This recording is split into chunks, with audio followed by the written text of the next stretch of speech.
23 जनवरी 2024 को एक उद्घोषणा होती है और हमें एक नया नाम मिलता है, कर्पूरी ठाकुर।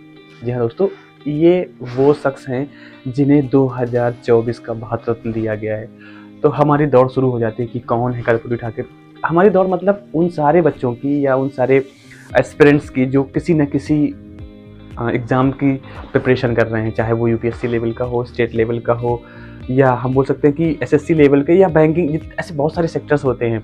जब इस तरीके की घोषणा होती है या जो अवार्ड्स होते हैं, उनमें बहुत सारा डेटा आता है और जितनी भी ये टेस्टिंग एजेंसीज होती हैं जो एग्ज़ाम कंडक्ट करवाती हैं, उनके लिए विन विन सिचुएशन हो जाती है कि यस, अब हमारे पास बहुत सारा डेटा आ गया है और अब हम बच्चों को परेशान कर सकते हैं। तो मेरा मकसद सिर्फ यही है इस वीडियो को लाने का कि जैसे भारत रत्न होता है, बहुत ही प्रेस्टिजियस अवार्ड है, तो इन जिनको ये मिलता है उनकी लाइफ के बारे में हमें जानना बनता है, क्योंकि एग्जाम्स में कभी कभी क्वेश्चंस उनसे आ जाते हैं, कभी कभी नहीं। अगर लेवल देखा जाए एग्जाम्स का तो कभी कोई नाम पूछ देगा, कभी उन कौन से नंबर कहते हैं, बहुत सारा इस वीडियो में आपके साथ डिस्कस करेंगे। तो मेजरली बोला जाए कि ये वीडियो लाने का आपके साथ यही मकसद है कि कौन है कर्पूरी ठाकुर, क्या है उनका जीवन, कैसा रहा है, उन्होंने देश के लिए या उनको भारत रत्न दिया गया है तो उसके पीछे कौन कौन से ऐसे कारण रहे हैं जिनको इतना बड़ा सम्मान, मतलब अपने देश का सबसे बड़ा सर्वोच्च सम्मान होता है, वो दिया गया है। तो चलिए, इन्हीं सारी बातों के साथ मैं प्रशांत यादव आपका स्वागत करता हूँ अपने यूट्यूब चैनल बी पॉजिटिव में, और शुरू करते हैं आज का अपना वीडियो जो है टोटली डेडिकेटेड कर्पूरी ठाकुर पर। कि चर्चा में क्यों है कर्पूरी ठाकुर, तो मैंने आपसे शुरुआत में ही बताया कि भारत रत्न 2024 की उद्घोषणा हुई है और ये जो अवार्ड है वो कर्पूरी ठाकुर जी को दिया गया है, इस वजह से वो न्यूज़ पर हैं। अवार्ड पाने वाले, मतलब भारत रत्न पाने वाले ये 49वें 49th जो है पर्सन बने। जैसे कि हम जानते हैं कि जो कर्पूरी ठाकुर हैं हमारे, उनका देहांत हो चुका है, तो इनको मरणोपरांत ये अवार्ड मिल रहा है। और एग्जाम्स में हमसे ये भी पूछा जा सकता है कि ये कौन से नंबर के हैं जिनको मरणोपरांत ये अवार्ड दिया जा रहा है, तो वो 15वें नंबर के हैं। तो आपको 49वें और 15वें नंबर को जरूर याद रखना है। अच्छा, एक चीज़ और है कि जैसे बहुत सारे अवार्ड्स होते हैं अपने, ये भारत रत्न तो हो ही गए, इसके बाद हमारे परमवीर चक्र हो गया, वीर चक्र हो गया, और से बहुत सारे अवार्ड्स होते हैं, जैसे जो पद्म अवार्ड्स होते हैं। तो अगर इनके बारे में आपको डिटेल्स से जानना है, जानकारी लेनी है, तो मैंने अभी अपने ही चैनल में सारे वीडियोस बना रखे हैं इन टॉपिक पे कि कैसे उनका क्या डिज़ाइन होता है, क्या क्या उस पर मिलता है, कितनी उनकी वैलिडिटी होती है, क्यों मिलता है।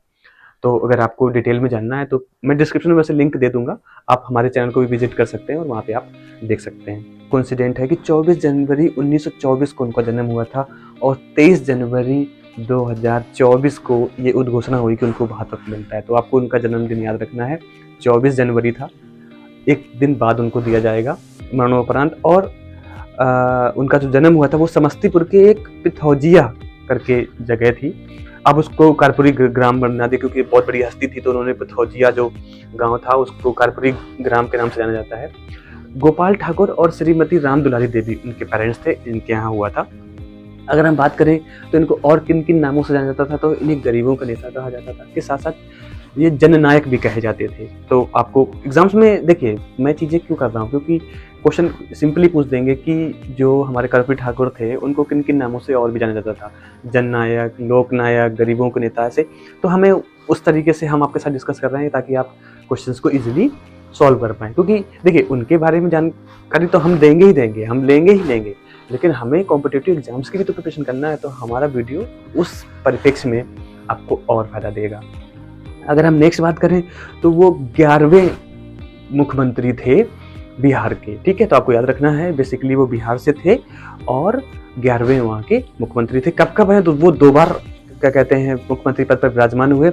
एक तो 1970-71 में बने थे, इसके बाद फिर 1977 से 1989, बोल सकते हैं कि 1970 से 1971 तक रहे। इसके बाद 1977 से 1979 तक रहे। इसके बाद अगर हम बात करें तो उनकी जो कम्युनिटी थी वो बार बार जो नाई होते हैं उस कम्युनिटी से वो बिलोंग करते थे। एक चीज़ और है, 18 फरवरी 1988, मतलब 18 फेब 1988 को उनका देहांत हो गया था, तभी उनको मरणोपरांत ये जो हमारा भारत रत्न है वो दिया जा रहा है। चलिए अब बात कर लेते हैं कुछ ऐसे फैक्ट्स की, उनकी हिस्ट्री की, कि उन्होंने क्या क्या और कुछ किया। कुछ चीज़ें तो हमने जान ली कि वो बिहार के 11वें सीएम थे। चलिए बात कर लेते हैं 1952 में वो पहली बार विधानसभा, जो विधानसभा आप जानते हैं, विधानसभा का चुनाव जीते थे। 1967 में वो पहली बार बिहार के उप मुख्यमंत्री बने। याद रखना कि वो 1952 में विधानसभा का चुनाव जीते। इसके बाद 1967 में वो मतलब जो बिहार था वो उसके उप मुख्यमंत्री बने। इन्होंने एक और बहुत बड़ा काम किया था कि ड्यूरिंग दैट पीरियड, मतलब 1952 के अराउंड पे, जितने भी हमारा देश था, जितने भी उस वहाँ पे इंस्टीट्यूशंस थे पढ़ने वाले, या बोल सकते हैं स्कूल्स थे, उसमें मैट्रिक स्तर पर अंग्रेजी अनिवार्य थी। तो जब ये मुख्यमंत्री बने बिहार के, तो इन्होंने सबसे पहला काम ये किया कि अंग्रेजी की अनिवार्यता को खत्म कर दिया। आप विलिंग हैं, अगर आपको लेना है तो आप अंग्रेजी में पढ़ाई कीजिए, कोई दिक्कत नहीं है, आप अंग्रेजी भाषा को लेके आगे बढ़िए, लेकिन अनिवार्यता नहीं कर दी, मतलब वो कंपलसरी नहीं हुआ। तो उन्होंने ये बहुत बड़ा स्टेप लिया था। इस वजह से इनको गरीबों का नेता भी कहा जाता था, क्योंकि आप कहीं ना कहीं आज भी वही ट्रेंड है ना कि अंग्रेजी भाषा को हम हिंदी भाषा या अपनी जो रीजनल भाषाएं होती हैं उससे कुछ ज़्यादा महत्वता देते हैं।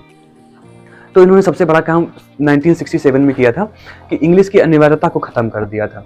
इसके बाद ये जब मुख्यमंत्री थे बिहार के, उस टाइम पर उन्होंने शराब प्रतिबंधन जो होता है ना, लिकर जो प्रोविजन होता है, उस पर भी अभी आपने देखा होगा कि बिहार में लिकर बैन है, लेकिन ये शुरुआत बहुत पहले से चली आ रही है 1970s के दौरान पे। तो ये पहले शख्स थे जिन्होंने शराब के प्रतिबंधन पे भी बहुत ज़्यादा जोर दिया था। इस वजह से इनको जन नेता होता है ना, जननायक होता है, वो भी कहा जाता है।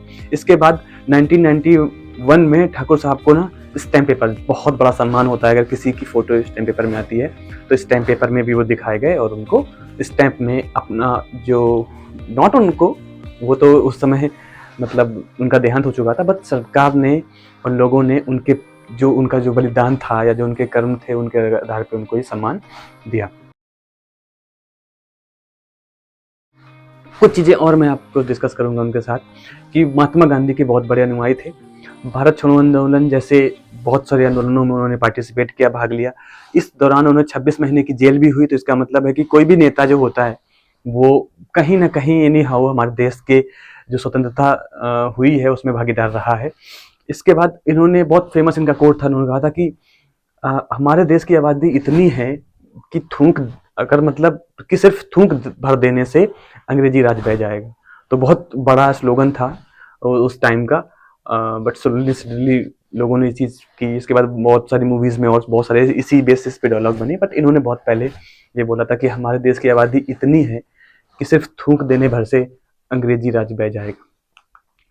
इसके बाद वही है कि उनके जन्मदिन आपको पता ही है, 24 जनवरी 1924 को हुआ था। तो उस दिनांक ही ये घोषणा होती है, उससे एक दिन पहले, या मान लीजिए कि उसी दिन कि उनको भारत रत्न मिलेगा। ये सम्मान की बात है, गर्व की बात है। तो अब मैं बात कर लेता हूँ आपसे कि ये सारी चीज़ें आपके साथ डिस्कस की, इनमें से कौन कौन से ऐसे फैक्ट्स हो सकते हैं जो हमारे काम आ सकते हैं। तो सबसे पहले उनका जन्म स्थल कहाँ था, अभी कहाँ है। अगर हो सके तो आप लोग लोकेशन एक बार देख लेना कि बिहार में कहाँ पड़ता है ये समस्तीपुर का तिजौजिया गाँव, ठीक है। इसके बाद उनके पेरेंट्स जो गोपाल दास, श्री गोपाल दास जी, और उनकी जो राम दुलारी देवी जी उनकी माता हैं, उनको बारे में पूछा जा सकता है। कब कब वो सीएम रहे, एक बार रहे कि 2 बार रहे, आप उस पीरियड को थोड़ा सा याद कर रखिएगा।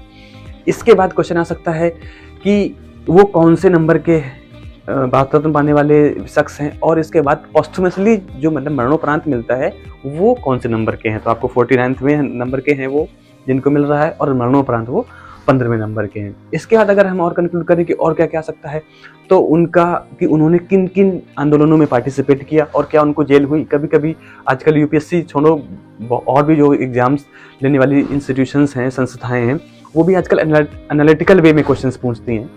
तो हम अगर थोड़ा सा डिटेल में पढ़ेंगे तो हम उनको झांसा दे सकते हैं और हम बता सकते हैं, क्योंकि वहाँ पे ये पूछा जा सकता है कि क्या इस तरीके के क्वेश्चन जो ये बना हुआ है, उनको जेल हुई थी कि नहीं हुई थी, उन्होंने क्या पार्टिसिपेट किया था कि नहीं किया था, लिखकर प्रतिबंधन सबसे पहले किसने किया, अंग्रेजी की अनिवार्यता को किसने खत्म किया, ये भी क्वेश्चन पूछे जा सकते हैं इनसे। तो ये मेनली एक एग्जाम पर्सपेक्टिव से वीडियो था, एक जानकारी था। बाकी फिर मैं आपसे यही बोलूँगा कि अगर आपको ये जो अवार्ड्स होते हैं इनके बारे में डिटेल जानकारी चाहिए तो डिस्क्रिप्शन में मैं दे दूंगा, नहीं तो आप चैनल पर विजिट कर लीजिए।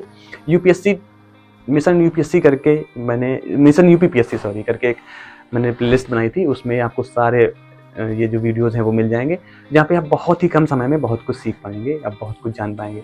तो इसी आशा के साथ कि ये वीडियो आपको काफ़ी हेल्पफुल करेगा आपके आगामी एग्ज़ाम्स में और आपको काफ़ी कुछ समझ में आया होगा। मैं अपने शब्दों को विराम देता हूँ और एक यही चीज़ कि अपने और अपनों का ख़्याल बना के रखना। जय हिंद।